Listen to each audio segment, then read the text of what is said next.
I'm in conversation with Aashvi Gambhir, the founder of Project Pehchaan. Aashvi, thank you for speaking to WION.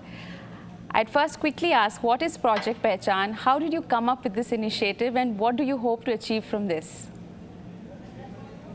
So, living in Gurgaon my entire life, I've realized that you can't separate these two worlds of development and high rises from the daily wage workers, villages, and underdeveloped areas.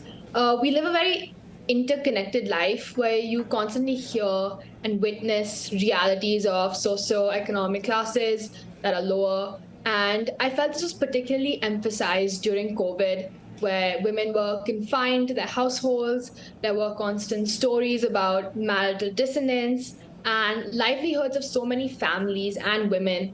They were impacted heavily. Most of these women, they got displaced from domestic work, and they didn't have skills that could give them alternative working options.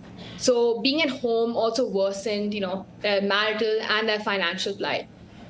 So I thought there must be some way where we can have a better source of income to give to them that allows them to grow in scale, give them the flexibility they want in their work, and could also help them become independent.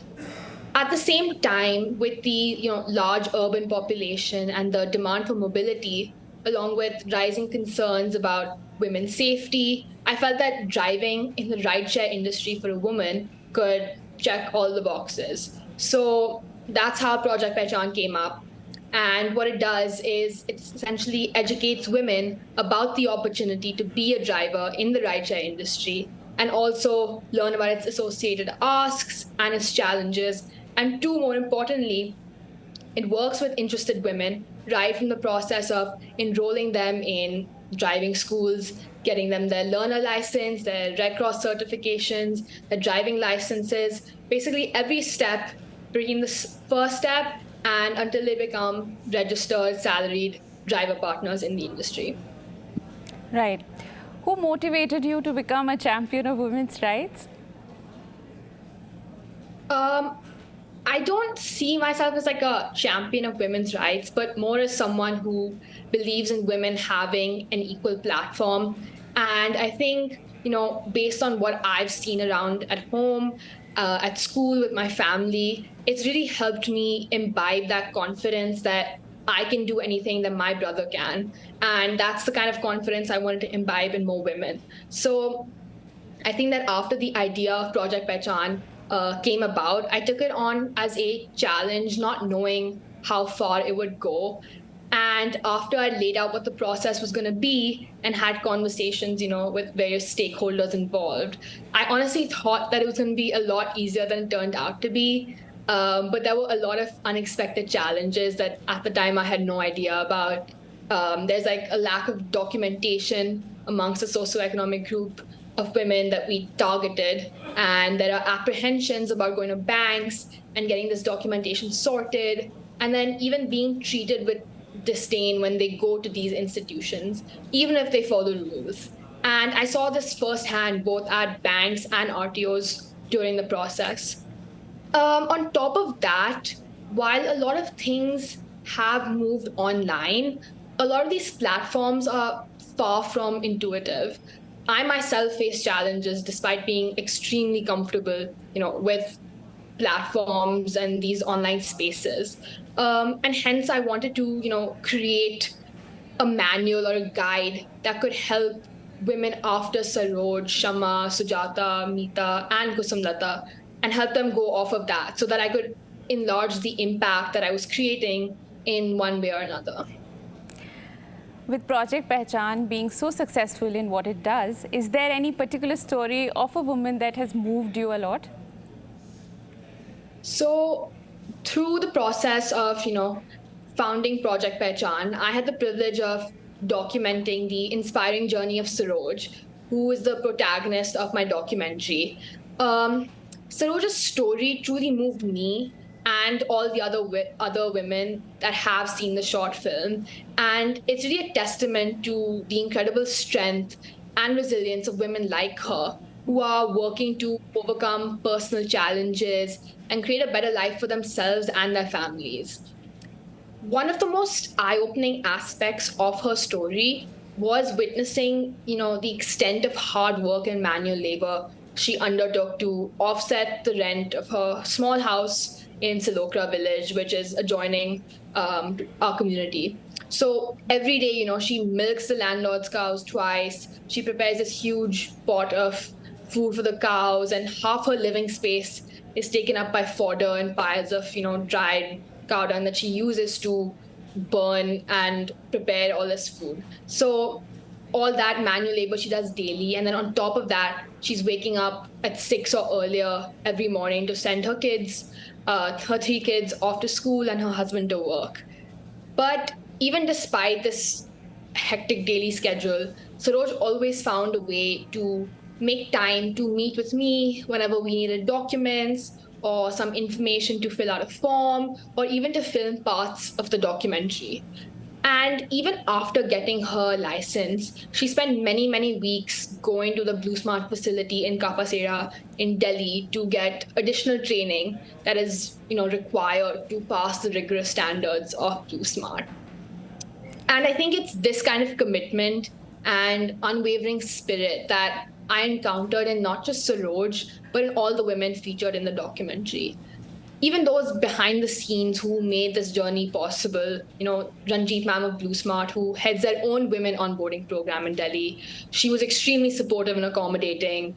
Our point of contact for the Maruti driving school, Mr. Sulabh Singh, and even Anmol Jaggi sir, who based on a phone call and an email was on board with the idea of Project Pehchaan and supporting me and the women in navigating this process. And while not all of these women achieved immediate objective success, their perseverance was truly inspiring. Right. As you mentioned, you've also made a documentary on the subject, Project Pehchaan, Road to Empowerment. A little bit more about it, if you could tell us. I love that you asked this question, actually, because it's personally my favorite part of the journey. And it gives life to the incredible stories of the women involved. At the time when I was filming it, I didn't know that certain footage would become such a key part of the story I've tried to tell in it. And honestly, until very recently, I wasn't entirely certain if we would even have one successful story to narrate and give shape to the documentary. But what made this documentary so special and resonate with so many people from all walks of life is that the focus was on telling the story from the perspective of the women themselves. They are narrating their own journey. It's their voice. And I think that's beautiful because we're able to give a voice to women, and women who are often overlooked or underestimated. And the documentary, it also allowed me to embrace and showcase my passion for filmmaking, storytelling, and using that to tell important stories. And through the documentary, I hope that we could prove that even those with limited education, hailing from semi-urban or rural backgrounds, can stand shoulder to shoulder with others, particularly men, in traditionally male-dominated industries like the transport industry. And I think we were able to achieve that. And we showcased it and circulated it among NGOs in Delhi NCR, and we have it out there on YouTube and the website projectpehchaan.in. Okay, we're not working for aiding women. What keeps you busy? Beyond the various aspects of Pehchaan, the documentary, the handbook, the actual groundwork, a lot of my time obviously goes in managing my high-intensity grade 12 schedule and the school workload. But beyond that, I've been inspired by Pehchaan and the experiences of women I've interacted with through it to undertake research on domestic violence, which among this kind of at-risk women community is much more often than reported. So a lot of my time has also gone into looking into how education and employment affects domestic violence in India. And it did, in fact, turn up very surprising findings, which were that rates of domestic violence were higher amongst employed women as compared to unemployed women. And that domestic violence and also that domestic violence rates decreased as level of education increased, and the gap between the spouse and the woman, the education gap, that also decreased. So beyond this, I think art has been my passion and safe space for 8+ years now. And whether it's painting or sketching, I just love, tapping into my creative side and having it be almost therapeutic with deadlines and deliverables always looming in the background. And yeah, of course, I love a good cup of coffee and taking walks around the community when the weather's nice outside. Wonderful. Aashvi, all the best for Project Pehchaan. It looks wonderful, and good luck for your future. Thank you so much. Thank you.